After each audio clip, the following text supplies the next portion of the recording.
Bien-aimés dans le Seigneur, nous vous saluons au nom de Jésus. Bienvenue dans notre émission Affermissement TV.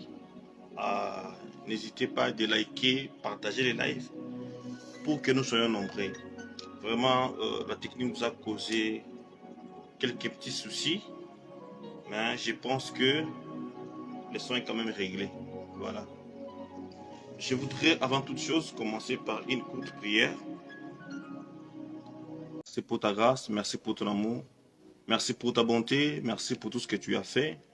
Tu nous as protégés depuis le matin, nous avons vaincu nos occupations et il t'a plu, Seigneur de gloire, pour que nous puissions, oh Dieu, être connectés pour partager autour de ta parole. Voilà pourquoi nous bénissons ton Saint-Nom. Nous recommandons ces instants entre tes mains. Parle à nos cœurs pour que la vie nous soit donnée.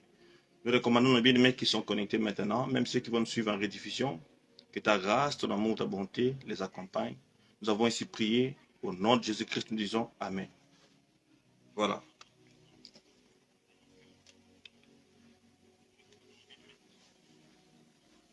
Nous sommes infiniment reconnaissants une fois de plus pour ce que le Seigneur a fait dans nos vies. Et nous aimerions répéter d'abord ce que nous avons dit. Pour ceux qui suivent maintenant, peut-être vous n'avez pas suivi la première partie de l'émission. Nous sommes en train de parler sur un thème très important. J'étais à mon poste et je veillais. Tiré dans Habakkuk.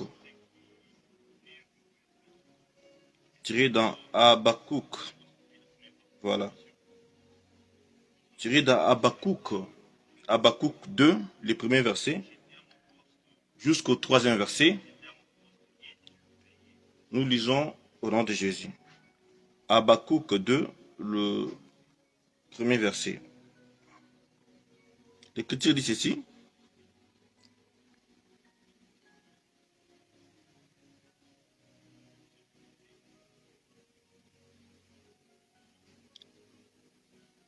Voilà. Habakkuk, Habakkuk 2, nous lisons l'écriture de Jésus. J'étais à mon poste et je me tenais sur la tour, je veillais pour voir ce que l'Éternel me dira et ce que je répliquerai après ma plainte. L'Éternel m'adressa la parole et dit, écris la prophétie, grave-la sur des tables, afin qu'on la lise couramment. Car c'est une prophétie dont le temps est fixé, elle marche vers son terme. Elle ne mentira pas. Si elle tarde, attends-la, car elle s'accomplira certainement. Voilà. C'est dans cette écriture que nous sommes en train de nous entretenir. C'est un sujet très important. J'étais à mon poste et je veillais. Voilà. Et nous avons dit que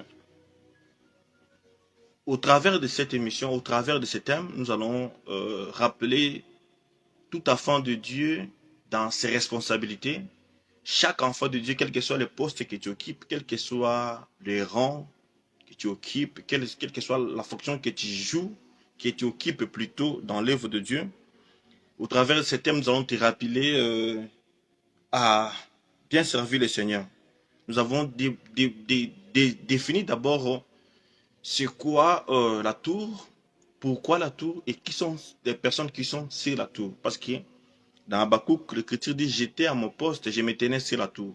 Et nous avons défini la tour comme étant un endroit stratégique où on place des personnes, des sentinelles pour veiller. La tour fait partie des éléments qui assurent la sécurité d'une ville. Nous avons pris des Chroniques 32, le verset 5 jusqu'au 8e verset. Dans la muraille de Jérusalem, il y avait des sentinelles. Ils étaient là sur la tour et ils étaient munis d'armes et de boucliers pour assurer également la sécurité. Nous avons également dit que selon Jérémie, les prophètes sont également considérés comme des sentinelles parce qu'ils sont placés sur la tour. Lorsqu'ils voient un danger, c'est pour prévenir le peuple. Voilà. Nous avons également dit que même le roi David avait des jeunes qui étaient placés sur la tour, qui assuraient également la sécurité. Voilà. Aujourd'hui, nous voulons quand même avancer un tout petit peu. Nous voulons avancer un tout petit peu pour aborder euh, pourquoi, quand on est à notre poste, nous devons veiller. Pourquoi, quand on est dans l'œuvre de Dieu, nous ne devons pas être dans la distraction, nous devons veiller. Voilà. Euh, Prenons quelques écritures rapidement pour essayer de d'expliquer un tout petit peu pourquoi nous sommes en train de veiller, pourquoi le Seigneur nous demande-t-il, quand on est à notre poste, nous devons veiller. Voilà. Nous avons dit, voilà. Ok. Prenons,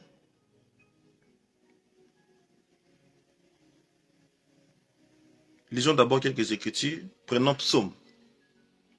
Psaume 121, le verset 4 jusqu'au 5e verset. Nous lisons Psaume, voilà. Nous avons dit Psaume 121, le 4e verset. Psaume 121, le 4e verset. Voici, il ne sommeille, il ne dort, c'est lui qui garde Israël. L'Éternel est celui qui te garde. L'Éternel est ton ombre et ta main droite. Ça dit, nous avons vu que Dieu ne peut pas nous demander, si on est à notre poste, de veiller si lui-même, il n'est pas la première personne à veiller, à nous montrer les modèles. Voilà pourquoi l'Éternel, c'est un Dieu qui ne dort pas, il ne sommeille pas. Ça veut dire qu'il est en train de veiller. Il est en train de veiller dans la vie de chacun de nous. Tu vois? Donc, vous allez remarquer que l'Écriture dit, l'ange de l'Éternel campe tout autour de ceux qui craignent Dieu et les arrache au danger. Et je te rassure que l'ange de l'Éternel n'est rien d'autre que le Seigneur lui-même.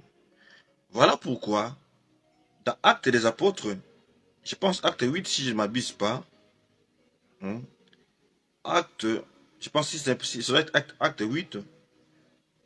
On peut lire ça. Mais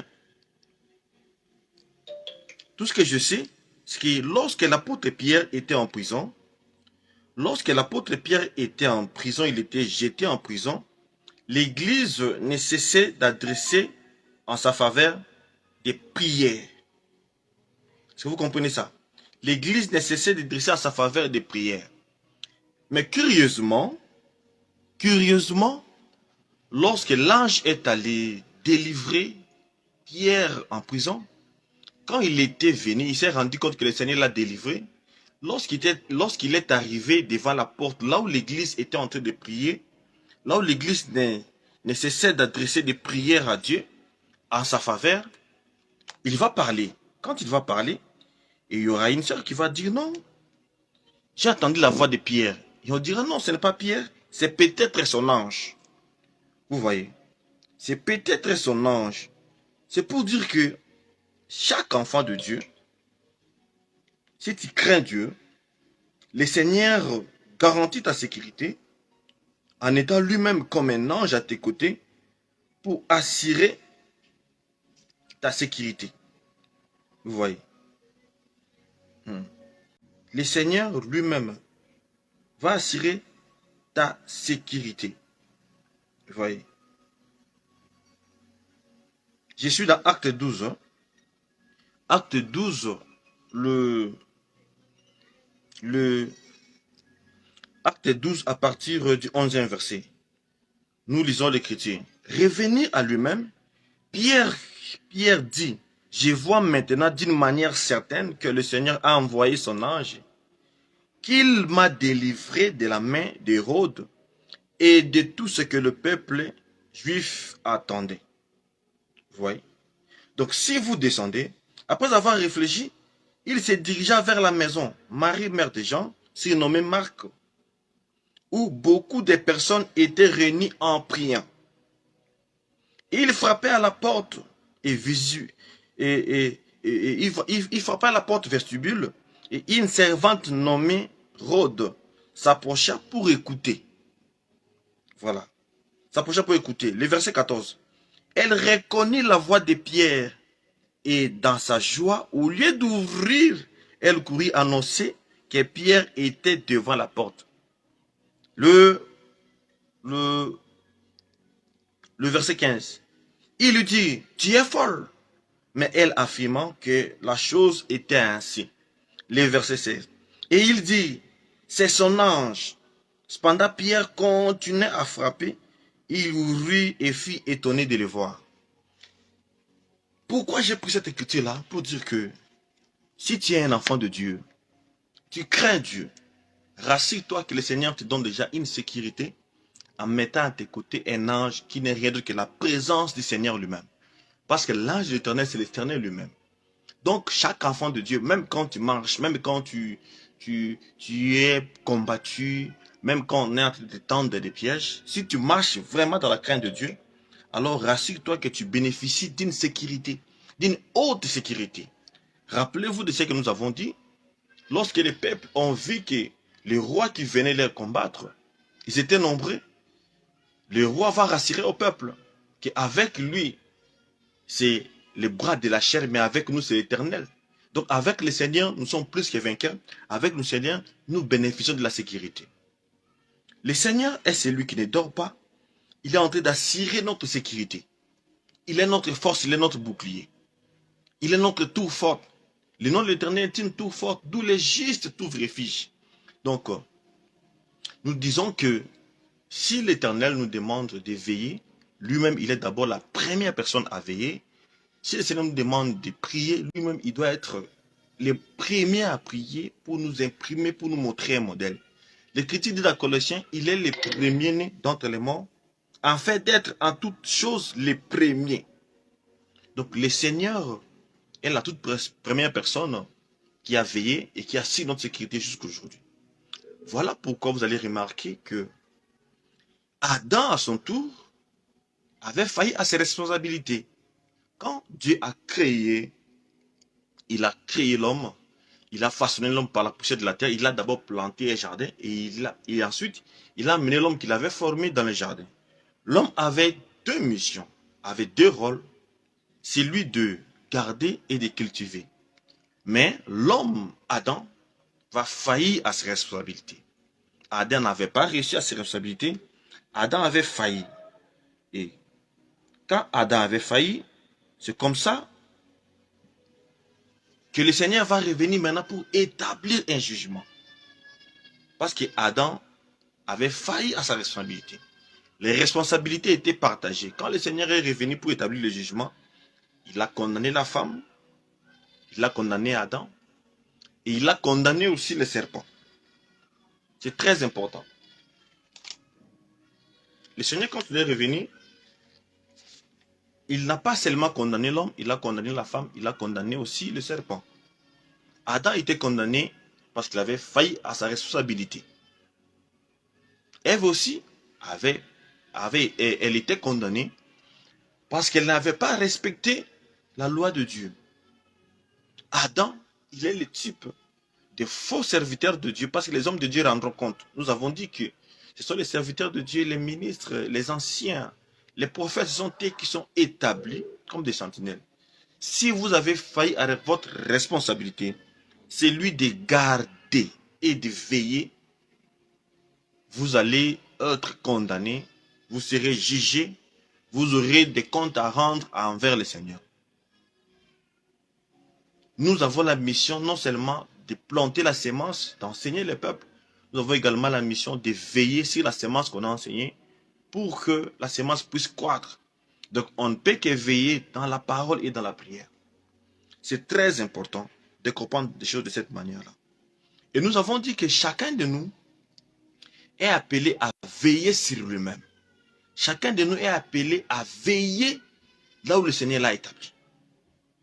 Je prends une écriture, je suis toujours dans l'ombre. Deutéronome 4, le verset 23. Les bien-aimés frères gloire, que le Seigneur vous bénisse abondamment. Je vois que tu es connecté, que le Seigneur te fasse du bien au nom de Jésus. Voilà. Deutéronome 4, le verset 23. Nous lisons la parole du Seigneur. Deutéronome 4, le verset 23. L'Écriture dit ceci. Veillez sur vous, afin de ne pas mettre en oubli l'alliance que l'Éternel votre Dieu a traitée avec vous, et de ne point vous faire d'image taillée, de représentation quelconque que l'Éternel ton Dieu t'ait défendu. Car l'Éternel ton Dieu est un fait dévorant et un Dieu jaloux. Ici, le Seigneur est en train de... Ici, d'abord, le Seigneur parlait à son peuple, le peuple d'Israël. Le Seigneur leur a traité alliance avec le peuple d'Israël en leur donnant la loi. L'alliance a commencé avec Adam dans le jardin. Le Seigneur marchait aussi avec Abraham par alliance, Isaac par alliance, et Israël qui est Jacob par alliance. Et ici, le Seigneur avait donné son peuple la loi qu'il devait observer. Et il leur avait mis en garde de veiller, tu vois. Il devait veiller sur vous pour ne pas oublier l'alliance que vous avez faite avec l'Éternel en allant adorer un autre Dieu. Et car le Seigneur, c'est un feu dévorant, c'est un Dieu jaloux. C'est très important de comprendre les choses de cette manière-là. Donc, là, c'était dans l'ombre. Aujourd'hui, l'alliance que nous traitons avec le Seigneur, c'est par la voie du baptême. L'alliance que nous traitons avec le Seigneur, c'est par la voie du baptême. Parce que le baptême, c'est défini comme étant l'engagement d'une bonne conscience. Et aujourd'hui, les gens ne prennent plus au sérieux les alliances, les engagements. L'Écriture dit dans Proverbe que c'est une piège pour un homme de prendre à la légère un engagement sacré et de se mettre à réfléchir qu'après avoir fait un vœu. Tu as pris l'engagement solennel de servir le Seigneur, de donner ta vie au Seigneur et d'observer sa loi toute ta vie. Mais te voilà, tu ne sais pas veiller sur toi. Tu ne sais pas veiller sur toi. Je sais que nous avons parlé que ce sont les hommes de Dieu qui sont censés veiller sur le peuple. Mais chaque enfant de Dieu est appelé à veiller sur lui-même. Nous sommes également appelés à veiller les uns les autres. Nous allons en parler. Vous voyez. Donc, quand tu as crié à la parole de Dieu, rassure-toi que tu fais déjà l'œuvre de Dieu. Tu es déjà serviteur et servante de Dieu. Voilà. Ne rejetons pas la responsabilité seulement sur les hommes de Dieu, les serviteurs de Dieu, mais tout enfant de Dieu. Dès lors que tu crois à la parole de Dieu, tu fais déjà l'œuvre de Dieu. On a posé la question au Seigneur Jésus, qui doit-on faire pour accomplir les œuvres de Dieu? Mais quand le Seigneur va prendre la parole pour répondre, il dira, l'œuvre de Dieu, ce que vous croyez à celui qui l'a envoyé. Donc, le simple fait de croire à la parole de Dieu, vous faites déjà l'œuvre de Dieu. Vous êtes déjà serviteur de Dieu, servant de Dieu. Parce que dans l'œuvre de Dieu, personne n'est au chômage. Il est écrit, quand vous vous réunissez, que chacun de vous mette au service des autres les dons qu'il a reçus de Dieu. Quand tu crois à la parole de Dieu, Dieu va mettre quelque chose en toi pour que tu puisses les servir avec. Donc, nous devons veiller sur nos engagements. Nous avons pris l'engagement, la décision de servir le Seigneur notre Dieu. Et nous devons veiller à ce que nous ne puissions pas oublier notre alliance que nous avons faite avec le Seigneur. C'est très important. Nous avons dit que le Seigneur lui-même, il est la toute première personne à veiller sur sa parole. Si Dieu nous demande de veiller sur l'alliance, sur la loi, sur la parole qu'il nous a donnée, Dieu lui-même, il veille sur sa parole. Dieu lui-même, il est derrière sa parole. Dieu lui-même, il veille sur sa parole. Il respecte sa parole.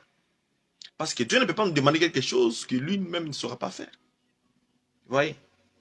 Prenons Jérémie. Jérémie 12. Jérémie 1er, le verset 12. Nous sommes en train de citer déjà Jérémie 1er, le 12e verset. Vous allez voir que le Seigneur, Jérémie 1er, le 12e verset, l'Écriture dit ceci. L'Éternel me dit, tu as bien vu, car je veille sur ma parole pour les équiter. Dieu lui-même, il veille sur sa parole. Ce qu'il a dit, ce qu'il a annoncé, ce qu'il a prononcé. Dieu lui-même veille sur sa parole, il respecte sa parole. Alors si le Seigneur nous demande de veiller sur notre alliance, de veiller sur notre engagement, c'est parce que lui-même, il est le modèle. Un homme de Dieu, il est le modèle pour le peuple. Mais celui qui croit à la parole de Dieu, un croyant, devient aussi un modèle pour le peuple. Nous allons en parler très prochainement. Donc aujourd'hui, nous devons comprendre que si on n'arrive pas à bien assumer notre responsabilité, il y a le jugement qui va venir. Nous allons rendre compte à Dieu. Tu négliges l'alliance, tu négliges le don que Dieu a mis en toi, tu sers le Seigneur avec négligence, rassure-toi que cela va t'attirer la malédiction. Le Seigneur reviendra pour te punir. Je suis dans 2 Chroniques 35, le verset 15. 2 Chroniques 35, le verset 15. 2 Chroniques 35, le 15e verset. L'Écriture dit ceci. Les chantres, fils d'Azaph, étaient à leur place, c'est l'ordre de David. Azaph, Éman, et de Jéduthun, les voyants du roi, les portiers étaient à chaque porte.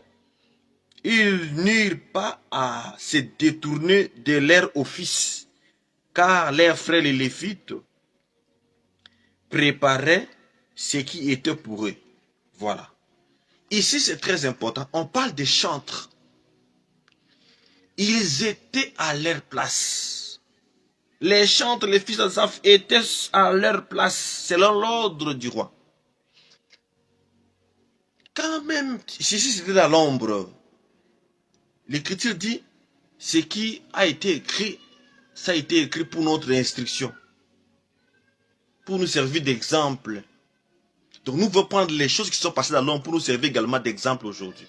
Aujourd'hui, vous pouvez arriver au culte comme ça pendant la semaine, il n'y a pas les chantres. Ceux qui doivent jouer aux instruments, ils ne sont même pas là. Ici, les chantres étaient à leur place.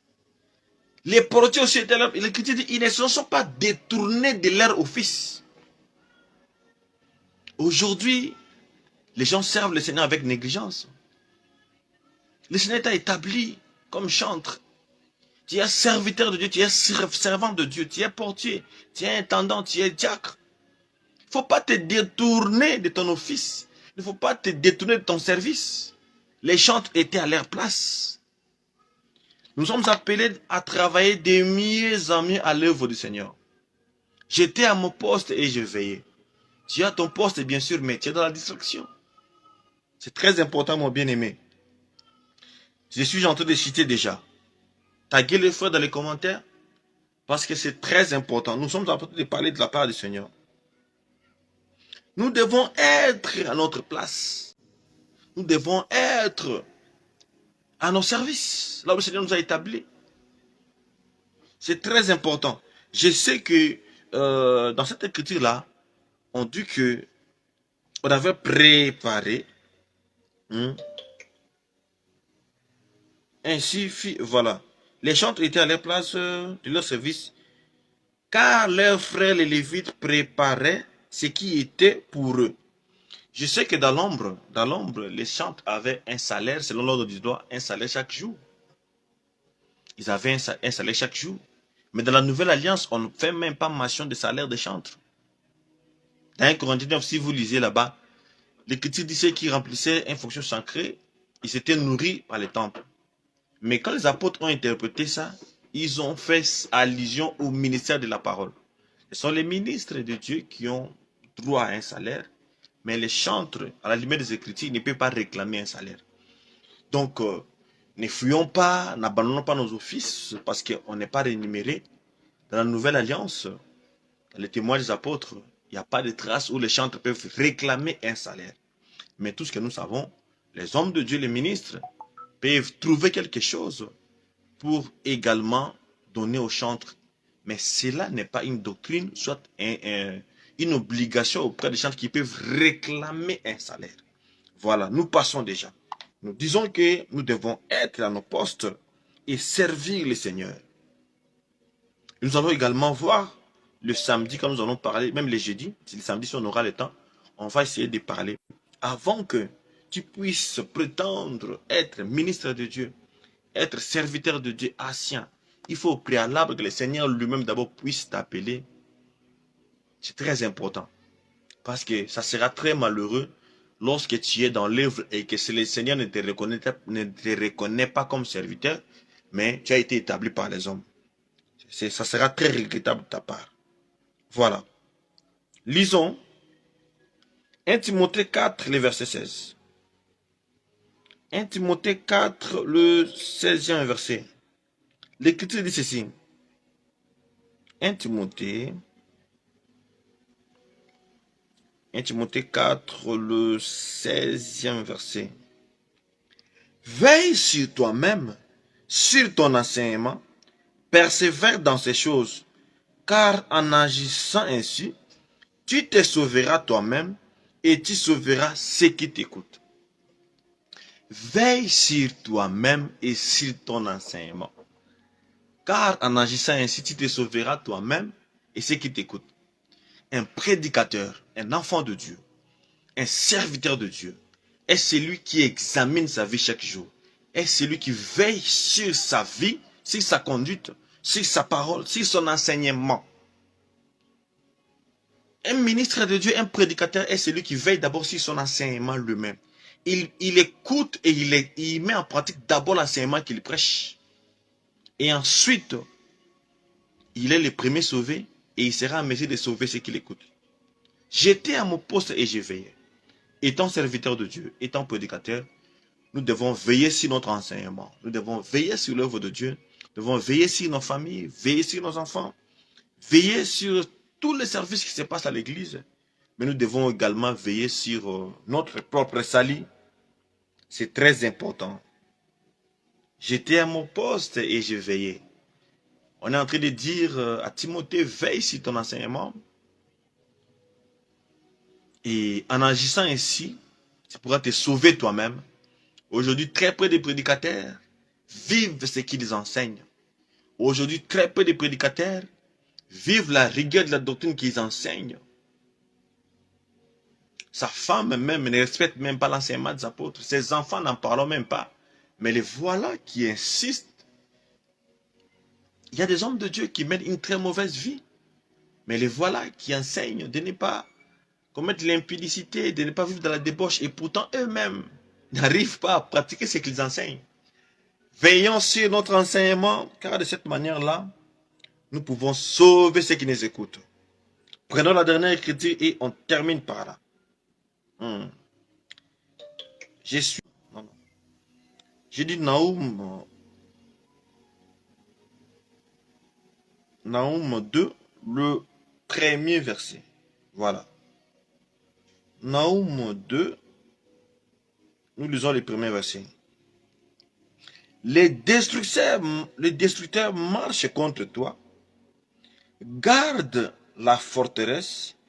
Veille sur la route. Affermis tes reins. Recueillis toute ta force. Les destructeurs marchent contre toi. Qu'est-ce qu'il est recommandé? Garde la forteresse. Veille sur la route. Affermis tes reins. Recueillis tes forces. Car l'Éternel rétablit la gloire de Jacob et la gloire d'Israël, parce que les pillards les ont pillés, ils ont détruit leurs sceptres. Dans le premier verset, on dit les destructeurs. Ici, on parle d'abord du peuple d'Israël. Mais je prends ça par rapport à ta vie. Notre adversaire, c'est le diable. Notre adversaire, c'est le diable. Il est rusé. Il ne vient que pour égorger, pour ravager, pour détruire. Pendant qu'il vient pour détruire, pour ravager, qu'est-ce qu'on recommande? On dit, garde la forteresse. Nous avons dit que la forteresse, c'est ça la tour. Notre Dieu, le nom de l'Éternel est une tour forte. Elle est une forteresse, le lieu de refuge. Garde la forteresse, garde la tour. Sois en train de veiller dans la prière et la parole. L'ennemi ne te fera rien. Quand tu gardes la forteresse, même si les destructeurs marchent au devant de toi, tu seras rassuré, tu seras dans la victoire, tu seras dans la présence du Seigneur. La forteresse, la sécurité de Dieu sera ton partage. Alors ne crains rien. Lorsque les dévastateurs arrivent, lorsque l'ennemi se lève pour te combattre, l'Écriture dit l'Esprit de l'Éternel les mettra en fuite. Quels que soient les moments difficiles que tu traverses, quels que soient les combats, quels que soient les difficultés, les choses ne marchent pas, rassure-toi que le Seigneur est avec toi et il assure ta sécurité. Voilà pourquoi nous terminons par ici. Et suivez-nous encore le samedi. Nous serons là. Nous allons voir. Parce qu'aujourd'hui, les gens sont établis dans l'œuvre de Dieu. Ils prétendent être au poste et au préalable. Le Seigneur ne les connaît même pas. Le Seigneur ne les reconnaît même pas comme étant ses serviteurs. Il y a des ceux-là qui sont au poste, mais qui sont dans la distraction, qui se laissent emporter par tout ce qui se passe sur les réseaux sociaux. Ils ne veillent pas dans les prières, ils ne veillent pas dans les jeûnes. Nous allons voir toutes ces choses parce qu'il est écrit veillez et priez pour que vous ne tombiez pas dans la tentation. Être en état de prière, des jeûnes à répétition, ça te garantit aussi, étant serviteur de Dieu, étant servant de Dieu. Un enfant de Dieu ne peut pas passer tout un mois, toute une semaine sans jeûner, sans prier. Je sais qu'on a tous des multiples occupations, mais nos occupations ne peuvent pas nous empêcher de servir le Seigneur. Nous sommes arrivés à la fin. Taguez les frères dans les commentaires. N'hésitez pas de liker, de commenter. Si vous avez des questions, des préoccupations, même des requêtes, n'hésitez pas. Nous sommes là pour ça. Voilà. Prions le Seigneur. Éternel grand Dieu, nous bénissons ton Seigneur. Merci pour ta grâce. Merci pour ton amour. Tu nous as bénis, tu nous as parlé, tu nous as avertis, mon Seigneur Jésus, que nous devons veiller à notre conduite. Nous devons veiller à nos responsabilités. Nous devons veiller chacun à son poste. De peur que quand tu vas revenir, que tu puisses agir, oh Dieu, exercer le jugement sur nous, Seigneur de gloire. Loin de nous la négligence, car il est écrit, maudit soit celui qui fait l'œuvre de Dieu avec négligence. J'ai pris pour les serviteurs de Dieu, tous ceux qui sont dans le monde entier éparpillés, ceux que tu connais, Seigneur de gloire. Garde-les dans ta parole. Ceux qui te servent avec crainte et tremblement, avec zèle, garde-les dans ta parole. Au nom de Jésus, j'ai prié pour les pasteurs d'âme, les pasteurs d'Ido, tous les hommes de Dieu qui sont dans la vie de Colosie. Garde tes serviteurs, ceux qui sont à Lubumbashi, à Funguru, même à Likasi, Seigneur de gloire. Garde tes serviteurs à Kinshasa. Le pasteur Benjamin Nzomba, le docteur Van qui est en Europe, le prophète Billy, le docteur Jean-Jacques, le prophète Jimmy qui est en Afrique du Sud, tous les chantres, Seigneur de gloire, tous les projets que nous avons pris, oh Dieu, pour faire avancer ton œuvre, assiste-nous, Seigneur de gloire. Donne-nous la force, la victoire, la réussite, le progrès de tout ce que nous allons faire. Ceux qui sont dans les mariages, Seigneur de gloire, oh Dieu, nous sommes en train de veiller sur nos enfants, nous devons veiller sur nos femmes, nous devons veiller sur nos maris, nous devons veiller sur nos partenaires. Garde-nous dans ta parole, que l'ennemi ne puisse pas nous atteindre. Toutes les puissances du diable, l'envoûtement, l'ensorcellement, tous les traits enflammés de l'ennemi, tout quoi dans le nom de Jésus.